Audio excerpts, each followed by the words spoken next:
A'udzubillahi minasyaitonirrajim. Bismillahirrahmanirrahim. Assalamualaikum warahmatullahi wabarakatuh. Alhamdulillah wassalatu wassalamu ala nabiyyinal mustafa wa ala alihi wa sahbihi wa man walah wala haula wala quwata illa billah.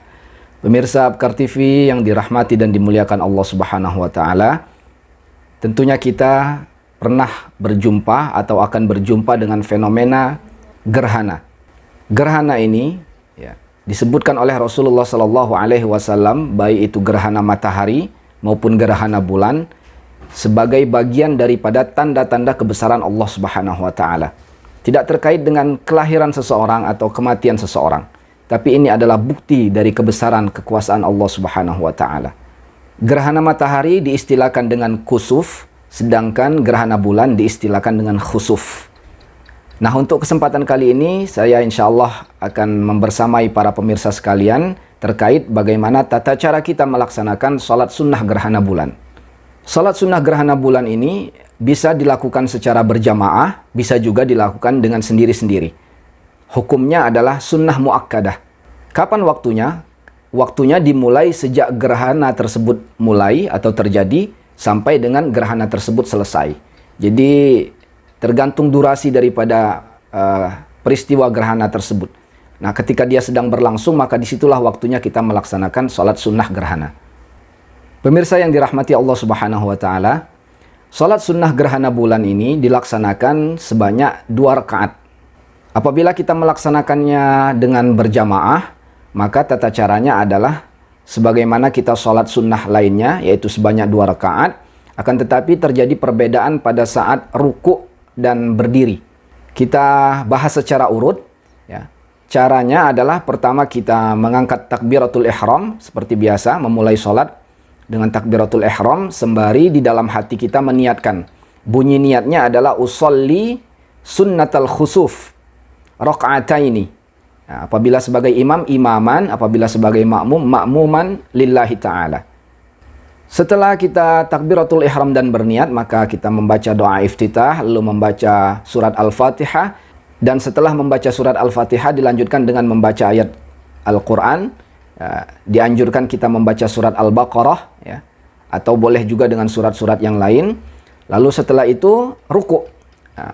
Pada ruku' ini kita membaca tasbih sebagaimana biasa, dan setelah ruku' disunnahkan ruku'nya itu agak panjang, agak lama Lalu setelah ruku' kita berdiri lagi. Tapi berdirinya ini bukan seperti kita membaca i'tidal, membaca doa i'tidal, bukan. Berdirinya itu membaca Al-Fatihah lagi, membaca surat Al-Fatihah. Kemudian setelah Al-Fatihah membaca surat Al-Quran, dan setelah itu ruku' lagi. Ruku' yang kedua membaca tasbih, lalu berdiri lagi, baru membaca doa i'tidal. Atau sami Allahu liman hamidah rabbana walakal ham, dan seterusnya doa i'tidal. Dan setelah itu sujud. Setelah sujud duduk antara 2 sujud, sujud lagi. Kemudian setelah itu boleh duduk istirahat dan berdiri lagi.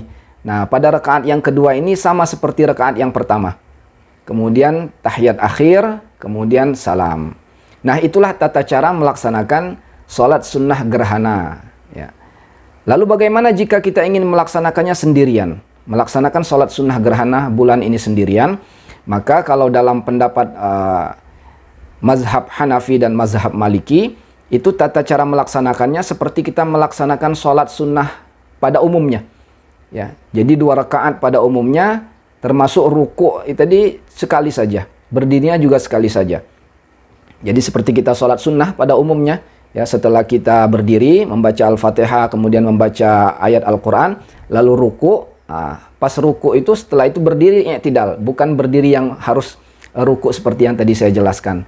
Jadi intinya apabila kita ingin berjamaah, maka afdolnya tata caranya adalah melaksanakan seperti cara yang pertama tadi. Kemudian apabila ingin melaksanakannya sendiri di rumah, atau sendirianlah, tidak berjamaah dengan banyak jamaah di masjid, maka kita bisa melaksanakannya seperti sholat sunnah pada umumnya, cuman niatnya saja seperti tadi, usolli sunnatal khusuf raka'ataini lillahi ta'ala. Aku niat sholat sunnah gerhana bulan sebanyak 2 rakaat lillahi ta'ala, karena Allah Subhanahu wa ta'ala. Pemirsa yang dirahmati Allah Subhanahu wa ta'ala, Ya, itulah secara ringkas tata cara kita melaksanakan sholat sunnah gerhana bulan. Dan setelahnya, setelah kita sholat sunnah tersebut, kita beristighfar, memohon ampunan kepada Allah, banyak-banyak membaca tasbih. Dan apabila berjamaah, maka setelah sholat sunnah itu disunnahkan untuk melaksanakan atau mendengarkan khutbah. Ya, khutbah yang disampaikan oleh khotib. Dan isi khutbahnya pun merupakan ajakan untuk banyak-banyak memohon ampunan kepada Allah Subhanahu wa Ta'ala, memuji akan kebesaran dan keagungan tanda-tanda kekuasaan Allah, dan mengingatkan kaum muslimin untuk banyak bertaubat dan semakin mendekatkan diri kepada Allah Subhanahu wa Ta'ala. Pemirsa yang dirahmati Allah Subhanahu wa Ta'ala, mudah-mudahan pengingat sekedar mengingatkan akan sunnah Rasulullah sallallahu alaihi wasallam untuk tidak kita lewatkan apabila terjadi gerhana, khususnya gerhana bulan yang sedang kita bahas pada saat ini, maka kita tunaikan sholat sunnah ini sebagai bukti kita mengagungkan kebesaran Allah Subhanahu wa Ta'ala.